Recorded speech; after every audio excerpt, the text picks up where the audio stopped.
ये मोदी जी स्वच्छ भारत अभियान तो चला रहे हैं, लेकिन स्वच्छ भारत अभियान का जो परिणाम है वो एक बार कैमरा घुमाते हुए दिखाना शुरू करिए।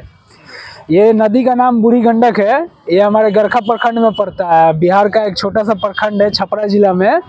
ये गरखा प्रखंड का बूढ़ी गंडक नदी है जो कि अब नाली में तब्दील हो चुका है। और हमें खुद पे गर्व करना चाहिए या खुद पे लज्जा करना चाहिए। ये हमें थोड़ा सोचने पे विवश होना पड़ रहा है, क्योंकि ये जो कचरा का अंबार दिख रहा है ये बड़े बड़े शहर जैसे कि कानपुर हो गया, आगरा हो गया, उन जगहों पे सुनने में आता है। दिल्ली शहर में पोल्यूशन का सुनने में आता है, लेकिन ग्रामीण स्तर पे इस तरह से गंदगी फैल रहा है, वो भी पानी के अंदर में।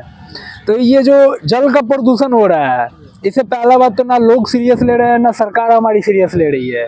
और परिणाम इसका इतना भयावह होगा कि एक तो डेंगू मलेरिया का मच्छर इसमें पनपेगा ही पनपेगा। दूसरा चीज़ ये जो पानी है, लोग ये सोच रहे हैं कि सिर्फ ये बाजार में ये यहाँ पर बनाया हुआ है पुल और यहाँ पर गंदगी लगा है तो गाँव के लोगों को क्या लेना देना, लेकिन बताते चले कि यही पानी बहते हुए उनके गाँव में जा रहा है।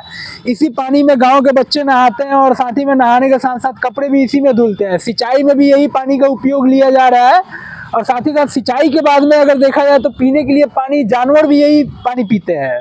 समझ लीजिए कि अगर गाय जिसका दूध हम पीते हैं वो भी आकर के इसी नदी में पानी पीती है। और देखा जाए तो कूड़ा जिस तरह से हम फैला रहे हैं, घूम फिर करके वही जो चीज़ है वो हम तक रिटर्न भी मिल रहा है। ये जो कूड़ा कचरा यहाँ पे आज के डेट में फैला हुआ है, एक तो वेस्ट मैनेजमेंट नाम का हमारा सरकार ने शायद कुछ पढ़ाई ही नहीं किया है। वेस्ट मैनेजमेंट क्या होता है उन्हें ये पता ही नहीं है। अगर उन्हें पता रहता तो ये जो प्लास्टिक यहाँ पे दिख रहा है इसका अभी कम से कम रिसाइकल हुआ रहता। लेकिन ये चीज़ सिर्फ गरखा में नहीं, अब भारत के अन्य जगहों पे भी देखिए तो जिस तरह से प्लास्टिक यहाँ पे दिख रहा है उस तरह से क्या भैया यहाँ पर जैसे कि अगर होता है कभी सफाई वगैरह होता है तो सफाई के नाम पे क्या किया जाता है? सफाई तो यहाँ होता नहीं है, आप तो देख ही रहे हैं। पूरा गाँव का कूड़ा यहीं फेंका जाता है। ज्यादा से ज्यादा किया जाता है तो यहाँ पे आग जला दिया जाता है। बस। और आग जलाने के बाद वायु प्रदूषण अलग से है। वायु प्रदूषण जो है आग जलाने के बाद वो अलग से होता है जी। और सिर्फ जलाने के अलावा कभी जेसीबी से खुदाई करके ऐसे पानी को निकासी के लिए ऐसे कभी कुछ रास्ता नहीं बना? नहीं, कभी नहीं बना हुआ है। सुन लीजिएगा, ये बगल के है, यहाँ पे यही दुकान के हैं, रहने वाले हैं।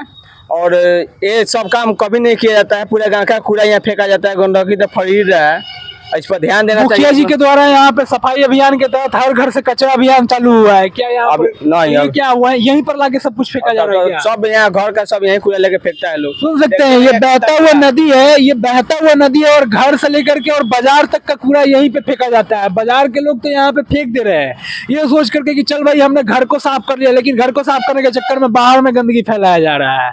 घर तो साफ हो गया, लेकिन जो बाहर में गंदगी फैला उसको कौन साफ करेगा? उसके लिए हमने नेता चुना था, लेकिन नेताजी को कभी पता ही नहीं चलता है कि यहाँ पर क्या हो रहा है क्या नहीं। क्या यहाँ पर विधायक जी सब लोग नेताजी लोग आते रहते हैं?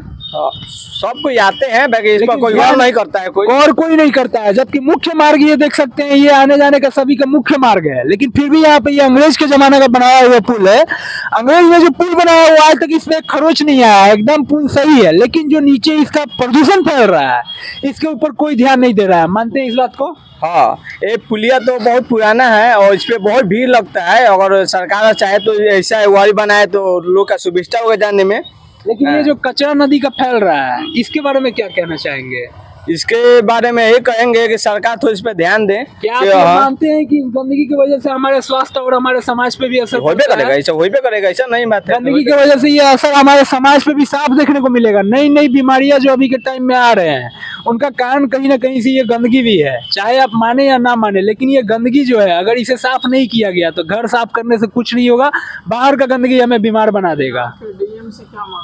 हम डीएम से यही मांग करना चाहेंगे कि सर जी आप या तो पहले तो कचरा सबसे पहले तो एक जगह उठा करके और कलेक्ट करवाइए। उन सबको एक जगह इकट्ठा कराने के बाद में पहले कचरा इकट्ठा हो जाए, फिर उसमें रिसाइकल का काम स्टार्ट किया जाए। रिसाइकल का काम स्टार्ट होगा तो एक तरह से देखा जाता है इस बेरोजगारी भरे जीवन यापन में कहीं ना कहीं से रोजगार भी बढ़ेगा। जो छोटे कद के लोग हैं या फिर छोटे लोग हैं जो भी जिनके पास आज के डेट में रोजगार नहीं है, काम नहीं है, कम से कम रिसाइकल के बहाने उन्हें काम भी मिलेगा।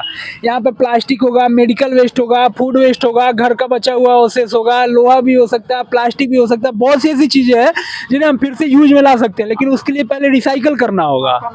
हमारा नाम बादल पांडे उर्फ अमित पांडे।